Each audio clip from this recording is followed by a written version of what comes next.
കോട്ടയം തിരുവാതിക്കലിലെ ശ്രീവത്സം വീട്ടിൽ ഇന്ന് രാവിലെ എത്തിയ ജോലിക്കാരി രേവമ്മ ഞെട്ടി. സ്വീകരണ മുറിയിൽ വ്യവസായിയായ വിജയകുമാരനും കിടപ്പുമുറിയിൽ ഭാര്യ മീരയും മരിച്ച നിലയിൽ കാണുന്നു. പിൻവശത്തെ വാതിൽ വഴിയാണ് സാധാരണ രേവമ്മ വീട്ടിൽ കയറാറുള്ളത്. രാവിലെ വന്നപ്പോൾ പിൻവാതിൽ അടഞ്ഞു കിടക്കുന്നു. മുൻവശത്തെത്തിയപ്പോൾ വാതിൽ തുറന്നു കിടക്കുകയും ചെയ്തു. അങ്ങനെ സാധാരണ സംഭവിക്കാറുള്ളതല്ല. മുൻവാതിൽ അടഞ്ഞു കിടക്കുകയും പുറകുവശത്ത് ഈ മീര വാതിൽ തുറന്നു കൊടുക്കുകയും ചെയ്യും. അങ്ങനെയാണ് രേവമ്മ ഈ വീടിനുള്ളിലേക്ക് പ്രവേശിക്കുന്നത്. അപ്പോൾ അകത്ത് കയറി രേവമ്മ മുൻവാതിലൂടെ നോക്കിയപ്പോൾ ആദ്യം കണ്ടത് ഈ വിജയകുമാറിൻ്റെ മൃതദേഹമാണ്. തൊട്ടടുത്ത് കിടപ്പുമുറിയിൽ മീരയുടെ മൃതദേഹവും കാണുന്നു. സംഭവിച്ചത് എന്താണെന്ന് പോലീസ് പറയുന്നത് നമുക്കൊന്ന് പരിശോധിച്ച് വരാം. കോട്ടയത്തെ വളരെ പ്രസിദ്ധമായ ഇന്ദ്രപ്രസ്ഥ ഹോട്ടലിൻ്റെയും ഇന്ദ്രപ്രസ്ഥ ഓഡിറ്റോറിയത്തിൻ്റെയും ഉടമ കൂടിയാണ് മരിച്ച പ്രവാസി വ്യവസായി കൂടിയായിരുന്ന വിജയകുമാറിൻ്റെ മകൻ ഗൗതം നേരത്തെ മരിച്ചിരുന്നു. അത് ഒരു കൊലപാതകമാണ് എന്ന് സംശയിക്കുന്നത്. CBI അന്വേഷണം നടക്കുന്നുണ്ട് ഈ വിഷയത്തിൽ. അതേസമയം തന്നെ മകൾ ഇപ്പോൾ ഇന്ത്യയിലില്ല. മകൾ ഡോക്ടറാണ്, അമേരിക്കയിലാണുള്ളത്. എന്താണ് യഥാർത്ഥത്തിൽ കോട്ടയത്ത് സംഭവിച്ചത്? നമുക്ക് ലഭ്യമായ വിവരങ്ങൾ, പോലീസ് സോഴ്സിൽ നിന്ന് ലഭ്യമായ വിവരങ്ങൾ ഞാൻ പ്രേക്ഷകരെ ഒന്ന് വിവരിച്ച് കാണിച്ചു തരാം. എന്താണ് യഥാർത്ഥത്തിൽ സംഭവിച്ചത്? വിജയകുമാറും മീരയും ഇന്ന് രാവിലെ ഇതാണ് വിജയകുമാറും മീരയും. വിജയകുമാർ ഏറെക്കാലം വിദേശത്തായിരുന്നു. അതിനുശേഷം നാട്ടിൽ വന്നൊരു ഇൻവെസ്റ്റ്മെൻറ്റ് 10 വർഷത്തിന് മുൻപാണ് ഇന്ദ്രപ്രസ്ഥ ഹോട്ടലും ഓഡിറ്റോറിയവും വാങ്ങുന്നത്. ഭാര്യ മീരയും വിജയകുമാറും മാത്രമായിരുന്നു ഈ വലിയ വീട്ടിൽ താമസം. വലിയൊരു വീടാണ്, പ്രേക്ഷകർക്ക് കാണാം. ഒരു 6-7 മുറികളുള്ള ഒരു വലിയ വീട്. ഇപ്പോഴുള്ള ഏക മകൾ അമേരിക്കയിലാണ്. അമേരിക്കയിൽ ഡോക്ടറാണ് താനും. അപ്പോൾ സാധാരണ വളരെ സഹൃദയനാണ്. എല്ലാ രാഷ്ട്രീയ കക്ഷികളോടും എല്ലാ സാംസ്കാരിക സംഘടനകളോടും ഒക്കെ വളരെ സ്നേഹപൂർവ്വം പ്രവർത്തിക്കുന്നയാളാണ്. 12 അടി ഉയരമുള്ള ഒരു മതിലും ഗേറ്റും കടന്നാണ് അക്രമി വീട്ടിലേക്ക് വരുന്നത് എന്നുള്ളതാണ് ഇതിലെ ആദ്യത്തെ പോയിന്റ്. ശ്രദ്ധിക്കണം, വലിയ വീടായതുകൊണ്ട് തന്നെ ആ വീടിൻ്റെ ചുറ്റുമുള്ള എല്ലാ പ്രദേശങ്ങളിലും ആ വീടിൻ്റെ എതിർഭാഗത്തും ധാരാളം CCTV ക്യാമറകളുണ്ട്. അഥവാ CCTV ക്യാമറകളാൽ സുരക്ഷിതമാണ്. 12 അടി ഉയരമുള്ള മതിലും ഗേറ്റും കടന്ന് എങ്ങനെയാണ് ഈ അക്രമി വീട്ടിലെത്തിയത് എന്നുള്ളതാണ് പ്രധാനപ്പെട്ട ഒരു ചോദ്യം. അങ്ങനെയാണെങ്കിൽ ഈ സ്ഥലവും ഈ വീടും കുറേ നാളായി നിരീക്ഷിച്ച വ്യക്തിയാവാനാണ് സാധ്യത.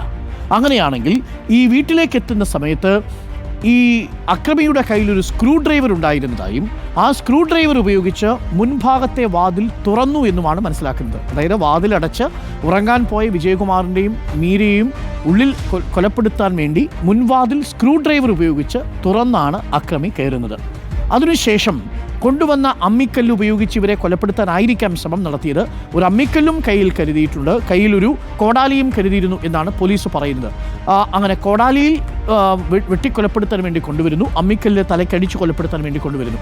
ഈ അമ്മിക്കല്ല് പുറത്തുള്ള ഈ വാതിലിൻ്റെ പുറത്ത് വെച്ച് ഉള്ളിലേക്ക് പ്രവേശിക്കുന്നു.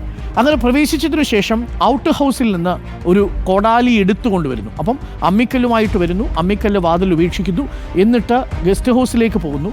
ഔട്ട് ഹൗസിൽ നിന്ന് ഒരു കോടാലി എടുത്തുകൊണ്ട് വരുന്നു. അപ്പോൾ അവിടെയുള്ള കോടാലി അവിടെയുണ്ട് എന്ന വിവരം അറിയാവുന്ന ഒരാളായിരിക്കുമല്ലോ, ആ പ്രദേശത്തെക്കുറിച്ച് പരിചയമുള്ള ഒരാളായിരിക്കുമല്ലോ എന്നതാണ് പോലീസിൻ്റെ ആദ്യത്തെ നിഗമനം. 2 നായ്ക്കൾ ആ സ്ഥലത്തുണ്ടായിരുന്നു. അതിൽ ഒരു നായും കുരച്ചില്ല എന്നുള്ളതും പോലീസിനെ സംബന്ധിച്ച് നാട്ടുകാർ ഒരു കുരയും കേട്ടില്ല. ആ സമയത്ത് ഈ നായ്ക്കളുടെ ഒരു കുരയും കേട്ടില്ല എന്നുള്ളതാണ്.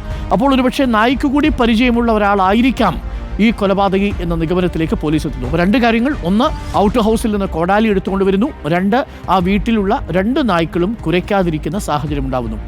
അതല്ലെങ്കിൽ നായ്ക്കളെ ഒരുപക്ഷെ മയക്കിയിട്ടുണ്ടാവാം. അത്രയധികം വൈദഗ്ധ്യമുള്ള ഒരു കൊലപാതകി ആയിരിക്കാം എന്നുള്ളതാണ്. വിജയകുമാറിൻ്റെ മൃതദേഹം കിടന്നത് ഈ വീടിൻ്റെ സ്വീകരണ മുറിയിലാണ്. വീടിൽ ആദ്യം കതവ് തുറന്ന് ചെല്ലുന്ന സമയത്ത് രേവമ്മ ആദ്യം കാണുന്നത് വിജയകുമാറിൻ്റെ മൃതദേഹമാണ്.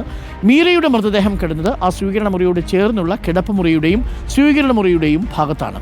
മൃതദേഹങ്ങളിൽ വസ്ത്രമുണ്ടായിരുന്നില്ല. ഒരുപക്ഷെ പിടിവലിയിൽ നഷ്ടപ്പെട്ടു പോയതാവാം. CCTVയുടെ ഹാർഡ് ഡിസ്ക്കാണ് പോലീസ് ആദ്യം പരിശോധിക്കുന്നത്. അത്ഭുതകരമെന്ന് പറയട്ടെ, CCTVയുടെ ഹാർഡ് ഡിസ്ക് കാണാനില്ല. CCTVയുടെ ഹാർഡ് ഡിസ്ക് ഈ കൊലപാതകി എടുത്തുകൊണ്ടുപോയി എന്ന് വേണം മനസ്സിലാക്കുന്നത്. എന്നുവെച്ചാൽ സാങ്കേതിക വൈദഗ്ധ്യമുള്ള, ഇത്തരം ദൃശ്യങ്ങൾ പതിയുമെന്നുറപ്പുള്ള, ഈ CCTV അവിടെ ഉണ്ട് എന്നറിയാമായിരുന്ന, ഗസ്റ്റ് ഹൗസിൽ കോടാലിയുണ്ട് എന്നറിയാമായിരുന്ന, 2 നായ്ക്കൾ വീട്ടിലുണ്ട് എന്നറിയാമായിരുന്ന, 12 അടി ഉയരമുള്ള മതിൽ ഈ വീടിനുണ്ടെന്നറിയാമായിരുന്ന ഒരാൾ ഈ കൃത്യം നിർവഹിച്ചു എന്ന നിഗമനത്തിലേക്കാണ് പോലീസ് അങ്ങനെ എത്തുന്നത്. പക്ഷേ അതാര് എന്നതാണ് ചോദ്യം. മകനായ ഗൗതമിൻ്റെ മരണത്തിനു പിന്നിൽ പ്രവർത്തിച്ചയാളാണോ ഇതിന് പിന്നിലുള്ളത്?